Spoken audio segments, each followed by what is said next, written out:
L'univers de Dexter a laissé une empreinte indélébile, mais aussi un sillage de mystères non résolus, d'arcs narratifs inachevés et de questions qui continuent de diviser les fans.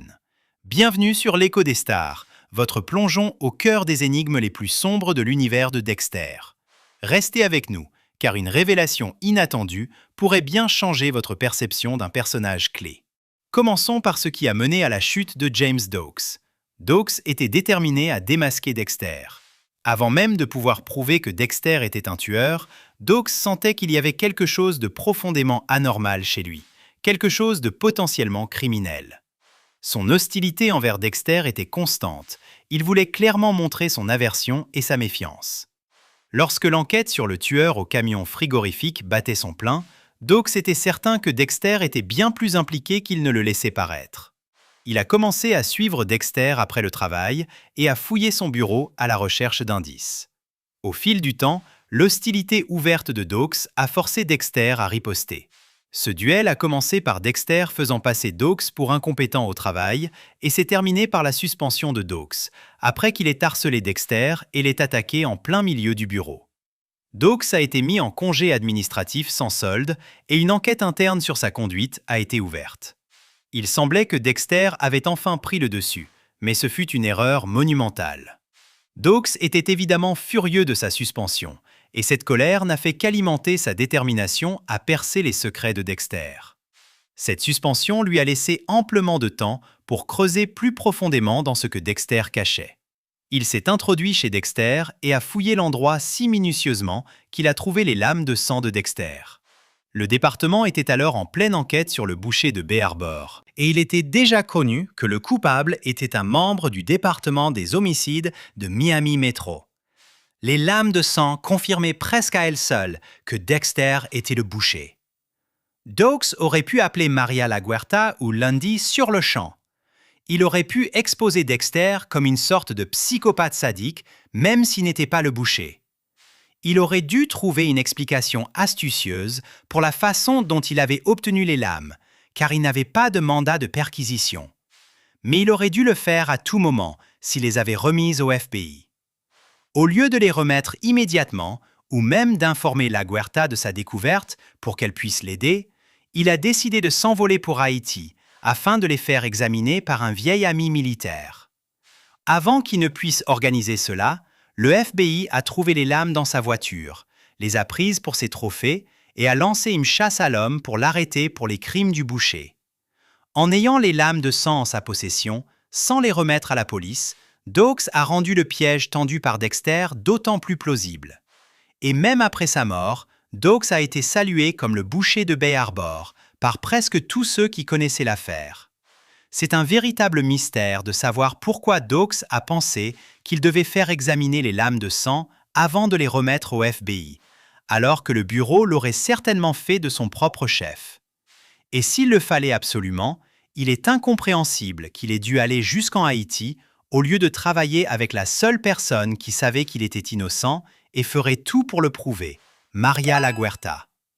Doakes a peut-être frôlé la cuisse de Dexter lorsqu'il lui a tiré dessus lors de leur altercation sur le quai, mais il s'est tiré une balle dans le pied en ne gérant pas la découverte des lames de sang de manière appropriée. S'il l'avait fait, il aurait peut-être vécu, et Dexter aurait enfin dû rendre des comptes pour ses crimes. Un mystère moins exploré de la série est celui du premier mari de Rita. Comme nous le savons, Rita a été mariée à Paul Bennett, un toxicomane violent, pendant des années avant de commencer à fréquenter Dexter. Ensemble, Rita et Paul ont eu 2 enfants, Astor et Cody. Mais même cela n'a pas suffi à convaincre Paul de mieux traiter Rita. Souvent, les enfants ont été témoins des abus infligés à leur mère, et cela aurait continué si Paul n'avait pas été de nouveau incarcéré, grâce à Dexter, et n'était pas mort en prison. Après sa mort, Rita est tombée enceinte, puis ils se sont fiancés, ce qui a incité la mère de Rita à envoyer une carte de félicitations avec une note disant qu'elle espérait que le 3e serait le bon. Rita a menti à Dexter et a essayé de faire croire que sa mère faisait référence à son 3e enfant, Harrison, qui allait bientôt naître. Mais Dexter savait qu'elle ne disait pas la vérité. Il ignorait pourquoi elle mentirait sur le fait d'avoir eu un autre mari. Bientôt, il a mené des enquêtes pour comprendre ce qui se passait. Il a découvert qu'elle avait été mariée à un homme nommé John Allen Ariane avant de rencontrer Paul. Ils s'étaient mariés alors qu'elle était encore très jeune. Il n'était toujours pas clair pourquoi elle avait menti à ce sujet. Que cachait-elle? Pourquoi aurait-elle eu si honte de ce mariage? A-t-elle commis un acte criminel pendant qu'elle était avec John? A-t-elle trompé John avec Paul? Son aînée, Astor, est-elle en réalité la fille de John et non de Paul? Le certificat de mariage, tel qu'il est montré à l'écran dans la saison 3, contient des erreurs dans les années de naissance de Rita et John, ainsi que dans l'année de leur mariage. Le document était-il illégitime d'une manière ou d'une autre, peut-être falsifié ou mal rempli délibérément pour cacher quelque chose? Toute cette intrigue s'éteint lorsque Dexter décide qu'il voulait respecter le choix de Rita de garder certaines parties de son passé pour elle. Compte tenu de son histoire, il pouvait tout à fait comprendre pourquoi quelqu'un voudrait faire cela. Il ne lui a pas dit qu'il savait qu'elle avait menti et n'a plus jamais abordé le sujet, laissant le mystère planer pour toujours dans les forums de fans. Qui était John Allen Ariane et pourquoi sa première femme avait-elle si désespérément besoin de se distancier de lui? Nous ne le saurons jamais. L'agent spécial Frank Lundy était décrit comme une légende dans son domaine. C'était un agent du FBI très expérimenté, doté de compétences de détective astucieuse, qui l'avait déjà aidé à capturer de nombreux tueurs avant qu'il n'arrive à Miami Metro pour traquer le tueur de la Trinité. En fait, Lundy était la seule personne au FBI à croire même que le tueur de la Trinité était réel. Personne d'autre ne croyait que ces meurtres étaient liés. Il ne semblait pas adhérer à la théorie de Frank, selon laquelle le schéma se répétait dans des villes partout dans le pays pendant des décennies. Les tueurs en série tuent généralement dans la même zone pendant toute leur période d'activité. Mais si la théorie de Frank était vraie, cela signifierait qu'un tueur inconnu voyageait partout, visitant des villes apparemment aléatoires et tuant des personnes complètement aléatoires, avec 2 meurtres sur 3 ressemblant à des suicides très évidents. Et comment quelqu'un pourrait-il maintenir cela pendant des décennies? Pourtant, c'est exactement ce que faisait la Trinité, et c'est exactement comme il s'en est tiré si longtemps. Et Frank Lundy le savait. Il aurait été facile de ne pas le voir et difficile de tout assembler. Mais Lundy a non seulement réussi à trouver les liens, mais a également prédit quand et où la Trinité était susceptible de frapper ensuite. C'était vraiment un détective impeccable. La seule pièce du puzzle qu'il a manqué étant le fait que le cycle de la Trinité comprenait 4 meurtres, et non 3. La Trinité était également responsable des disparitions de jeunes garçons dans chacune de ces villes. Mais il l'aurait probablement découvert s'il avait vécu assez longtemps pour terminer son enquête et traduire Arthur Mitchell en justice. L'une des indications les plus claires que Frank Lundy possédait des compétences de détective quasi surhumaines est montrée lorsqu'il croise Arthur par erreur un jour en repérant l'endroit qu'il pensait être la prochaine scène de crime. Arthur a laissé tomber ses clés lorsqu'ils se sont rencontrés et Lundy l'a arrêté pour les lui rendre. Dans ce bref instant, il a regardé dans les yeux de la Trinité et est immédiatement devenu méfiant. Il a pris une note audio pour enquêter sur Arthur plus tard et juste comme ça, il était à un degré de résoudre enfin des centaines de meurtres remontant aux années 70. Les capacités de Lundy étaient incomparables et malheureusement, c'est pourquoi il a été tué par la fille démente de la Trinité, Christine Hill.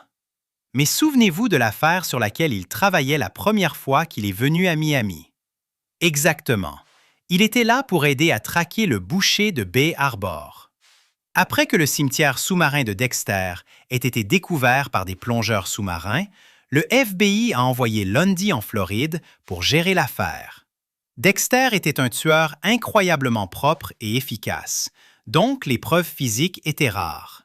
Mais il y avait beaucoup de preuves circonstancielles, comme les algues qui poussaient sur les sacs et les corps des victimes, indiquant l'emplacement où le tueur ancrait probablement son bateau. Ils ont également pu déterminer quand les victimes avaient été tuées en se basant sur leurs différents taux de décomposition et les dates où elles avaient été vues vivantes pour la dernière fois. Cela signifiait que toute personne qu'ils enquêtaient devait être à Miami à des jours spécifiques pour être un suspect viable. Et surtout, ils ont réalisé que le tueur avait emprunté une voiture du parc automobile du département pour enlever l'une des victimes, avant de la rendre le lendemain. Et même s'il n'avait pas de registre des personnes qui utilisaient le parc automobile, Lundy savait que seul un membre du département des homicides aurait pu faire cela, ce qui signifiait que le tueur était l'un d'entre eux. Lui et son équipe ont pu obtenir tout cela en un temps relativement court. Et savoir que le boucher était dans le département aurait certainement dû mener Lundy directement à Dexter. Après tout, il a suffi à Lundy de regarder Arthur Mitchell une seule fois pour savoir qu'il était probablement pertinent pour son enquête sur le tueur de la Trinité. Il était constamment autour de Dexter pendant qu'il chassait le boucher. Il l'a même questionné et sondé d'une manière qui indiquait qu'il pourrait soupçonner Dexter, mais finalement, il n'a pas eu le même pressentiment. Il semblait parfaitement décrire les bizarreries probables du boucher, mais n'a pas remarqué que Dexter possédait la plupart d'entre elles. Il a également reconnu que Dexter, un analyste en éclaboussure de sang hautement qualifié et méticuleux avec un dossier presque parfait, avait justement bâclé le travail sanguin sur quelques affaires liées aux victimes du boucher. Quelle coïncidence, n'est-ce pas? Lundy a interrogé Dexter à ce sujet et n'a même pas semblé croire son excuse, mais il a ensuite laissé tomber. Trouver les lames de sang dans la voiture de Dawes était une preuve assez accablante contre lui. Mais Lundy savait que lui et Dexter ne s'entendaient pas, et il savait que pour certains des meurtres, il était impossible que Dawes les ait commis, car il était en mission spéciale avec l'armée et loin de Miami lorsque les victimes ont disparu. Il était prêt à examiner certains faits, parce que Maria insistait, mais il ne s'est jamais concentré sur Dexter, la seule autre personne qui aurait pu le faire et qui aurait le plus bénéficié en piégeant et en tuant Dawes. Toutes ces incohérences, coïncidences et questions sans réponse. Et pour une raison quelconque, l'agent spécial Superstar Frank Lundy a simplement fait ses valises et abandonné complètement l'affaire. Il est déconcertant de voir comment ou pourquoi ses compétences, ses instincts et son dévouement étaient si moins aiguisés lorsqu'il s'agissait de traquer le boucher de Bay Harbor par rapport à tous les autres tueurs qu'il a jamais attrapés. C'est si étrange que de nombreux fans se sont demandé si Lundy savait que c'était Dexter depuis le début, mais ne voulait pas attraper le boucher, car à un certain niveau, il était d'accord avec l'élimination des tueurs, même si cela se faisait en dehors de la loi. Mais puisque Lundy a été tué dans la saison 4, il semble que ce soit un mystère de la série qui ne sera jamais résolu. Une autre mort survenue trop tôt dans la saison 4 fut celle de Rita Morgan. Lundy n'était pas le seul à traquer le tueur de la Trinité. Dexter était également très intéressé à capturer la Trinité, et il avait déployé des moyens assez élaborés pour y parvenir. Dexter a commencé à suivre la Trinité, puis a utilisé l'alias Kyle Butler pour se rapprocher de lui pendant son processus de vérification. Il en a appris plus sur la Trinité qu'il ne s'y attendait après avoir découvert qu'il avait une famille, qu'il les maltraitait et les contrôlait tous, et que son rituel de meurtre impliquait en fait 4 assassinats. Le premier étant l'enlèvement d'un jeune garçon qu'il enterrerait vivant plus tard. Dexter a interféré avec le cycle de la Trinité pour l'empêcher de tuer un jeune garçon, et cette exposition a rendu la Trinité furieuse et l'a lancé aux trousses de Dexter. Après avoir découvert la véritable identité de Dexter, la Trinité a trouvé sa véritable adresse, s'est introduite et a tué Rita pendant que Dexter n'était pas là. Peu après, Dexter a finalement mis la Trinité sur sa table de meurtre, mais le mal était déjà fait. Dexter avait l'intention de faire sortir toute sa famille de la maison, jusqu'à ce qu'il puisse s'occuper de la Trinité pour les protéger de lui. Mais cela ne s'est pas déroulé comme prévu. Il a envoyé Astor et Cody rester avec leurs grands-parents à Orlando pendant quelques jours, alors qu'ils étaient sur le point de partir pour un voyage à Disney World. Quant à Rita et Harrison, il a essayé de les envoyer dans les Keys de Floride pour une lune de miel tardive et impromptue, prévoyant de les rejoindre le lendemain après avoir tué Arthur. Mais Rita a oublié sa carte d'identité et est rentrée chez elle pour la récupérer avant l'aéroport. C'est là que la Trinité l'a attaqué et tué avant que Dexter ne le retrouve finalement et ne parvienne à l'éliminer. La découverte du corps de Rita par Dexter fut sans doute le moment le plus dévastateur de toute la série, et personne ne l'avait vu venir. Mais ce qui fut presque aussi difficile à regarder fut la scène où Dexter a annoncé la nouvelle aux enfants et à leurs grands-parents après leur retour d'Orlando. Les enfants étaient incrédules que leur mère soit morte, et Astor était en colère contre Dexter de ne pas l'avoir gardée en sécurité. Elle ne savait simplement pas à quel point sa colère était justifiée. La Trinité était peut-être le tueur, mais la mort de Rita était la faute de Dexter. Astor ne voulait plus vivre avec Dexter et a insisté pour qu'elle et son frère Cody emménagent définitivement avec leurs grands-parents pour s'éloigner de lui. Il ne pouvait pas prendre Harrison, bien sûr, mais la déclaration d'Astor qu'elle voulait déménager à Orlando a réglé la question pour elle et Cody.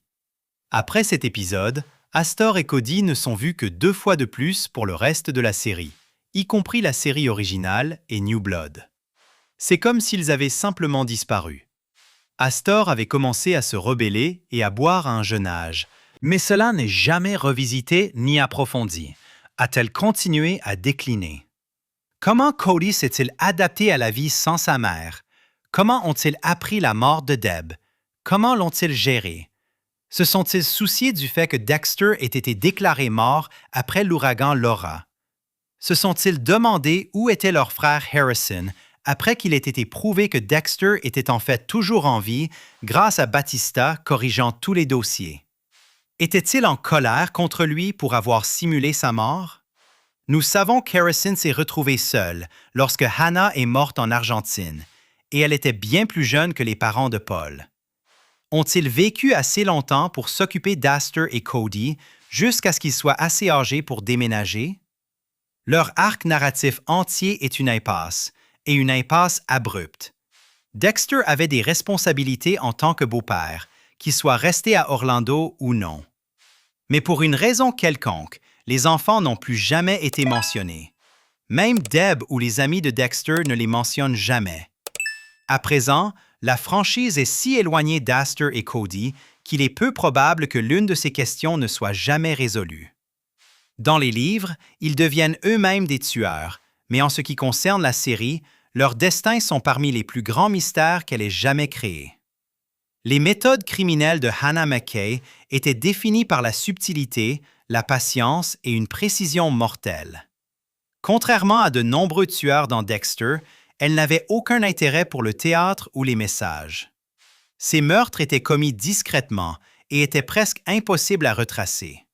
Sa méthode préférée, utilisant des poisons à base de plantes, lui permettait d'éliminer des partenaires, des figures de contrôle et des menaces perçues sans laisser de signes évidents de crime. La connaissance approfondie de Hannah des plantes toxiques signifiait qu'elle pouvait calibrer des doses exactes et manipuler les symptômes de ses victimes en sélectionnant des poisons qui imitaient des causes naturelles ou des complications médicales. Elle agissait rarement impulsivement. Au lieu de cela, elle observait, nouait des liens avec ses cibles et frappait lorsque les soupçons étaient les moins probables. Son modus operandi reposait sur sa capacité à paraître discrète. Elle désarmait les gens avec son charme et une vulnérabilité feinte, faisant passer ses attaques pour des accidents aléatoires et inévitables plutôt que des meurtres de sang-froid. Cette précision fut pleinement démontrée lors de son évasion. Face à une nouvelle accusation de meurtre pour la mort de Sal Price, Hannah savait qu'elle ne pouvait pas utiliser la force brute pour se libérer. Elle détestait l'enfermement de la prison avec passion, à tel point qu'elle a dit à Dexter qu'elle aurait préféré qu'il la tue plutôt que de la livrer. Elle a donc déployé l'un des seuls outils qu'elle maîtrisait parfaitement, sa maîtrise des toxines. En ingérant un composé soigneusement mesuré, elle s'est auto-administré une crise d'épilepsie suffisamment grave pour déclencher une urgence médicale qui la redirigerait vers un hôpital, mais suffisamment légère pour ne pas lui causer de dommages à long terme. Et le plan a fonctionné à merveille. Les gardes, non formés à remettre en question les épisodes médicaux, l'ont traitée comme une patiente au lieu d'une prisonnière. Une fois transférée à l'hôpital, où la sécurité était plus lâche et les procédures plus chaotiques, Hannah s'est libérée de ses menottes et s'est échappée. C'était un exemple typique de son modus operandi. Elle a pu utiliser des drogues non létales, des manipulations psychologiques et un timing parfait pour passer inaperçue. Après s'être échappée en Argentine avec Harrison, Hannah a vécu dans la clandestinité. Elle devait le faire si elle voulait éviter d'être de nouveau arrêtée et jugée pour ses crimes. Mais 10 ans plus tard, Harrison a révélé qu'elle était morte d'un cancer du pancréas, le laissant orphelin. En surface, c'était une fin tragique mais plausible. Après tout, le cancer du pancréas est très agressif et difficile à détecter tôt. Mais les circonstances contenaient suffisamment d'ambiguïté pour soulever la possibilité que Hannah ait simulé sa propre mort pour disparaître définitivement. Premièrement, il n'y avait aucun dossier médical vérifiable partagé publiquement. Personne n'a jamais confirmé sa mort. Il n'y avait qu'un rapport de seconde main venant d'un Harrison traumatisé qui n'aurait même pas pensé à regarder de trop près la véracité de sa maladie. L'absence de toute confirmation ou de rapport de son décès est frappante pour quelqu'un qui était recherché internationalement. Deuxièmement, Hannah avait toutes les raisons de simuler sa mort. Avec Dexter présumé mort et les forces de l'ordre toujours capables de la relier à plusieurs meurtres, elle vivait sous le risque constant d'être exposée. Simuler une maladie terminale lui donnerait une table rase, un peu comme ce que Dexter a fait. Elle apparaîtrait plus sympathique, les autorités clôtureraient les affaires la concernant et il y aurait suffisamment de finalité pour que personne ne continue à la chercher. Enfin, disparaître par une mort médicale correspond parfaitement à ses compétences. Encore une fois, Hannah savait comment manipuler parfaitement les symptômes et les toxines, et elle aurait pu facilement utiliser des composés à action lente pour imiter le déclin physique qui accompagne le cancer, comme la perte de poids, la jaunisse, la fatigue, et plus encore, tout en se maintenant en vie en ne surdosant jamais. Et elle n'est pas étrangère à la manipulation des gens, et même du système plus largement. Elle aurait pu soudoyer ou tromper des fonctionnaires locaux pour produire discrètement un certificat de décès convaincant si nécessaire. Que Hannah soit réellement morte en Argentine ou qu'elle ait simplement adopté une nouvelle identité n'est pas clair. En raison de son passé trouble et du fait que cela s'est produit hors écran, sa mort porte le poids de pas mal de questions sans réponse et aurait certainement pu être une autre ruse intelligente pour l'aider à rester libre à tout prix. Le fait est que Hannah possède la capacité incroyablement utile d'utiliser la nature elle-même pour effacer ses traces, peut-être de plus d'une manière.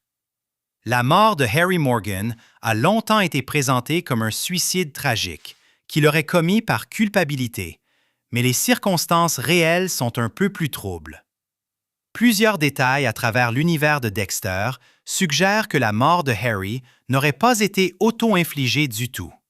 En fait, il y a des raisons assez convaincantes de considérer que Harry aurait pu être assassiné. Et le suspect qui se distingue par-dessus tout est le monstre qu'il a lui-même aidé à créer, Brian Moser. L'histoire officielle est assez simple. Après avoir été témoin du premier meurtre de Dexter, Harry n'aurait pas pu supporter le poids de ce qu'il avait façonné son fils et aurait fait une overdose de ses médicaments pour le cœur pour se tuer. C'est propre, tragique et pratique pour le récit. Mais plus on y regarde de près, plus les pièces ne s'alignent pas. Harry avait construit toute sa vie d'adulte autour de la protection de Dexter et Deb et de l'établissement d'une structure morale qui, aussi imparfaite soit-elle, il croyait les garderait en sécurité. Que Harry abandonne brusquement ses enfants par suicide semble incohérent avec son schéma de vie où il se sentait responsable d'eux. Même moralement compromis, Harry était farouchement loyal et il se détournait rarement des choses dont il se sentait obligé de prendre soin. Au contraire, découvrir le meurtre de Dexter aurait poussé Harry encore plus profondément dans son rôle protecteur, et non l'en aurait complètement retiré de la pire des manières. Cela nous amène à Brian Moser, le frère biologique de Dexter et un homme avec une haine profonde et tenace envers Harry Morgan. Brian a blâmé Harry de l'avoir séparé de son frère après la tragédie du conteneur maritime. Il savait que Harry avait une liaison avec sa mère alors qu'elle travaillait pour la police comme indicatrice. Il détestait Harry de l'avoir laissé pourrir dans le système de famille d'accueil pendant que Dexter était élevé dans un foyer aimant. Ce ressentiment a façonné toute la vision du monde de Brian. Tout cela n'a fait qu'alimenter son obsession pour Dexter.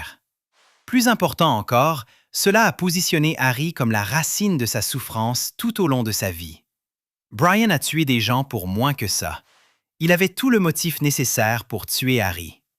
Mais le plus grand indice qu'il pourrait être responsable de la mort de Harry est que nous savons qu'il avait une méthode perfectionnée pour s'en tirer.